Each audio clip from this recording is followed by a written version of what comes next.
Leçon de dimanche, un amour qui prend aux tripes. Très intéressant le titre. Aujourd'hui, il est question de voir l'amour du Père, la comparaison avec l'amour du Père.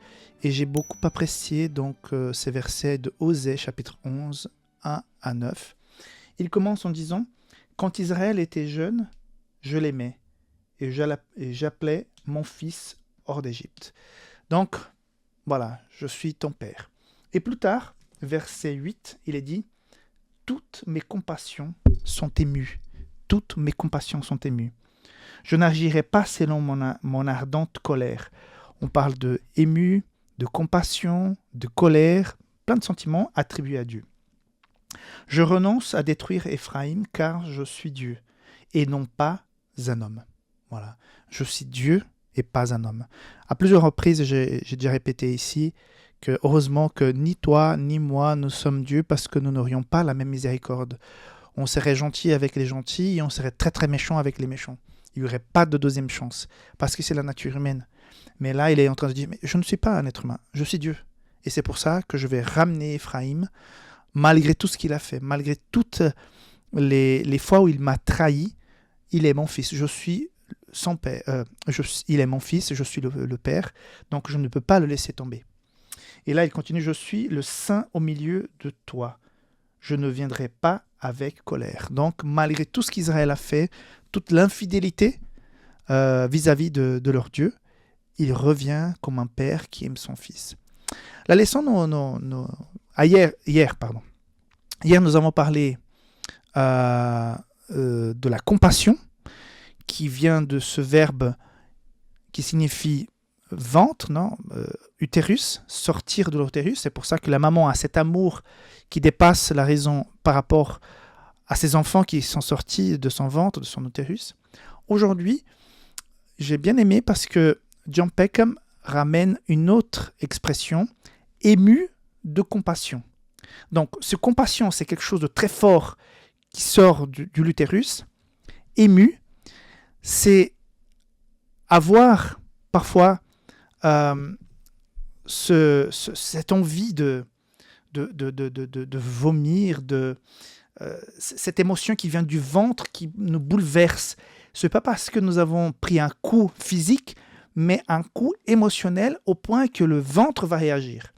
D'ailleurs, je me souviens d'avoir écouté un podcast avec ce jeune homme catholique qui faisait le tour de cathédrales en France et qui était justement à Annecy lors de l'attentat du parc où il y avait les enfants. Donc cette personne a donné des coups de couteau aux enfants et à des adultes qui étaient dans ce parc. Et ce jeune homme avec son sac à dos, donc il a pu intervenir et faire en sorte que cet homme ne tue pas vraiment beaucoup plus de monde. C'est vrai qu'il en a blessé pas mal. Heureusement, aucun enfant est mort, même pas les adultes qui étaient là. Mais grâce en grande partie à l'intervention de ce jeune homme et d'autres personnes qui se sont rajoutées après. Et donc il raconte comment les choses sont passées. Une fois qu'il a vu que l'assaillant a été maîtrisé, et qu'il est allé voir un monsieur qui avait pris un coup de couteau et les enfants. Et finalement, quand il se rend compte que les gens commencent à arriver pour prendre en charge tout le monde, là, il va s'effondrer et commencer à vomir d'une façon... il avait vraiment très, très, très mal au ventre. Et ça m'a fait réfléchir. Je n'avais pas imaginé qu'on puisse arriver à une telle... sentiment. Je ne sais pas si c'est dégoût, mais... Que l'estomac puisse réagir autant. Donc, je pense qu'il y a une chargée d'adrénaline quand on est face au danger et qu'après, le ventre prenne un coup parce qu'il y a beaucoup de choses qui ont été libérées par le corps. Je pense, je ne suis pas médecin, je ne comprends pas très bien ces choses, mais j'étais surpris de voir que son émotionnel a attaqué son physique. Et là, quand on parle de l'amour et des sentiments de Dieu vis-à-vis de son peuple. Donc, il est ému de cette douleur du ventre. D'ailleurs, le mot est ici utilisé karma, donc une douleur au ventre causée par l'émotion, mêlée à ce sentiment de compassion qui vient comme quelque chose qui sort de l'utérus. Donc, c'est quelque chose de très fort. Donc, je pense que ce sont des mots en hébreu assez forts pour décrire et malgré tout ça, avec des limites, cet amour, cette compassion, cet intérêt de Dieu pour chacun d'entre nous. Donc, peux-tu imaginer que quand nous nous éloignons de Dieu, nous nous rebellons, nous nions notre Dieu, notre Créateur, qu'il puisse avoir pour toi, pour moi, cette douleur, cette envie même de vomir, de détresse émotionnelle. Voilà, vomissement pour détresse émotionnelle, parce que il aurait tellement souhaité te retrouver, que tu reviennes, que tu puisses rentrer à nouveau à la maison, recevoir le pardon. C'est ça.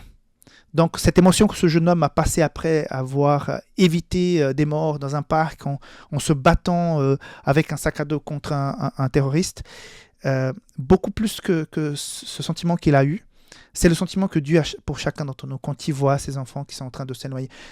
J'essaie de transposer ça dans la parabole du fils prodigue que nous avons vue la semaine dernière. Comment ce père a dû souffrir dans l'attente de retour de son fils. Comment il était ému de compassion quand il a vu son enfant. Qu'est-ce qu'il a dû sentir une fois que l'enfant finalement était rentré à la maison, que la fête est passée et que finalement toute cette angoisse qu'il avait, donc voilà, il peut lâcher prise un peu et peut-être avoir des retombées physiques par rapport à autant de tresse émotionnelle. Donc, savoir que Dieu, entre guillemets, a ses sentiments vis-à-vis de nous, c'est assez réconfortant.